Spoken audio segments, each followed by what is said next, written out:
Hello friends, welcome to Shakti land promoters. இன்றைக்கி நம்ம பார்க்க போகிறது என்னென்னா ஒரு லோ பட்ஜெட் வீடு, அதாவது குறைஞ்ச விலையில் ஒரு வீடை தான் நம்ம இன்றைக்கி பார்க்க போகிறோம். பல நண்பர்கள் நம்மள்கிட்ட கேட்டிருந்தீங்க லோ பட்ஜெட் வீடு போடுங்க அப்படின்ட்டு.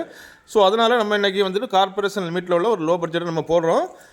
இந்த வீடு எங்கே இருக்குது அப்படின்னாச்சுன்னா உங்களுக்கு நாகர்கோவில் இடத்துல பார்த்தீங்கன்னா என்ஜிஓ காலனி. இந்த என்ஜிஓ காலனியிலேருந்து பறக்கை செல்லும் வழி, அதாவது பறக்கைக்கு ஒரு வழி போகுது, அந்த வழியில் தான் இந்த வீடு அமைஞ்சிருக்குது. இந்த வீட்டுடைய பில்டிங் ஸ்கொயர் ஃபீட் அப்படின்னு பார்த்தீங்கன்னா 950 ஸ்கொயர் ஃபீட்டு, 2.5 சென்ட் 2.5 சென்டில் அமைஞ்சிருக்குது. வீடு அப்படின்னு பார்த்தீங்கன்னா உங்களுக்கு ஃபஸ்ட்டு ஒரு கார் பார்க்கிங், அதாவது சின்ன கார்களை விட்டுக்கலாம், அண்ட் பார்த்தீங்கன்னா 2 பைக் விட்டுக்கலாம். அந்த மாதிரி கார் பார்க்கிங் பைக் பார்க்கும் இருக்குது. முன்னால் பாதை அப்படின்னாச்சுன்னா உங்களுக்கு 12 அடி பாதை அப்படின்னு சொல்லியாச்சுன்னா ஒரு வீட்டுக்கு மட்டும் தான். அதுக்கப்புறம் பார்த்தீங்கன்னா உங்களுக்கு 20 அடி பாதை ஸ்டார்ட் ஆகுது. ஸோ பாதைக்கு எந்த ஒரு பஞ்சம் இல்லாத ஒரு நல்ல ஒரு வீடு தான். பக்கத்தில் பார்த்தீங்கன்னா உங்களுக்கு ரேஷன் கடை அண்டு ஹாஸ்பிட்டல், கடைகள் எல்லாமே பக்கத்தில் இருக்குது. எல்லா ஸ்பெஷாலிட்டியும் பக்கத்தில் இருக்குது. கோயில்கள் எல்லாமே பக்கத்தில் இருக்குது. இந்த வீட்டுக்கு பார்த்தீங்கன்னா ஃப்ரண்டில் பார்த்தீங்கன்னா ஒரு சிட்டவுட் ஹால் கொடுத்துருக்காங்க. அண்ட் பார்த்தீங்கன்னா 2 பெட்ரூம் கொடுத்துருக்காங்க. ஒரு பெரிய ஹால் கொடுத்துருக்காங்க. அந்த ஹால் உங்களுக்கு தேவை அப்படின்னாச்சுன்னா உங்களுக்கு 3வது பெட்ரூமாக நீங்கள் யூஸ் பண்ணிக்கலாம். அந்த மாதிரி தான் கொடுத்துருக்காங்க.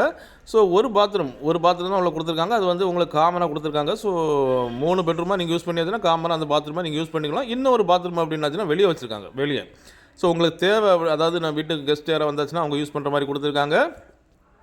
இது நீங்கள் பார்க்குறீங்க ஒரு ஹால் மாதிரி, அதாவது ஹாலை வந்து நீங்கள் ஒரு பெட்ரூமாக ஆக்கிடலாம். அந்த மாதிரி தான் இருக்குது.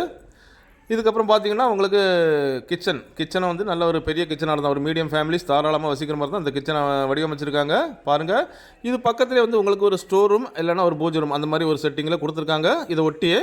ஸோ நல்ல வசதியான ஒரு வீடு தான், லோ பட்ஜெட்டில் வந்திருக்குது. பாருங்கள், இது வந்துட்டு உங்களுக்கு பூஜை ரூம் மட்டும் யூஸ் பண்ணிக்கலாம், இல்லைன்னா ஸ்டோர் ரூமாக யூஸ் பண்ணிக்கலாம், இல்லை அப்படி பார்த்தீங்கன்னா ப்ரேயர் ரூம் அது மாதிரி எது வேணாலும் நீங்கள் யூஸ் பண்ணிக்கலாம். வீட்டுக்கு வெளியில் தாராளமாக பரிமாறதுக்கு இடங்கள் உண்டு. நான் உங்களுக்கு காணிக்கிற பாருங்கள், வீட்டுக்கு பின்னால் பாருங்கள் நிறைய இடங்கள் இருக்குது. தாராளமாக துணி துவைக்கிறதுக்கு ஒரு பாத்ரூம் அண்டு எல்லாமே இருக்குது. இதில் தேவை அப்படின்னாச்சுன்னா இதை ஓப்பன் பண்ணிட்டு 2 மரங்களையும் வச்சுக்கலாம். அந்த மாதிரி தான் இருக்குது. நாகர்கோவில் ஏரியாவில் நிறைய பேர் கேட்டிருந்தீங்க லோ பட்ஜெட்டில் வீடு வேணும்னு. ஸோ உங்களுக்காக நம்ம இன்றைக்கி ப்ரமோட் பண்ணுறோம் பாருங்கள். ஸோ அப்படிப்பட்ட இந்த லோ பட்ஜெட் வீடு உங்களுக்கோ உங்கள் ஃப்ரெண்ட்ஸுக்கோ உங்கள் தெரிஞ்சவங்களுக்கோ வேணும் அப்படின்னாச்சுன்னா கால் பண்ணுங்கள். மறக்காமல் நம்ம சேனலை சப்ஸ்கிரைப் பண்ணுங்கள்.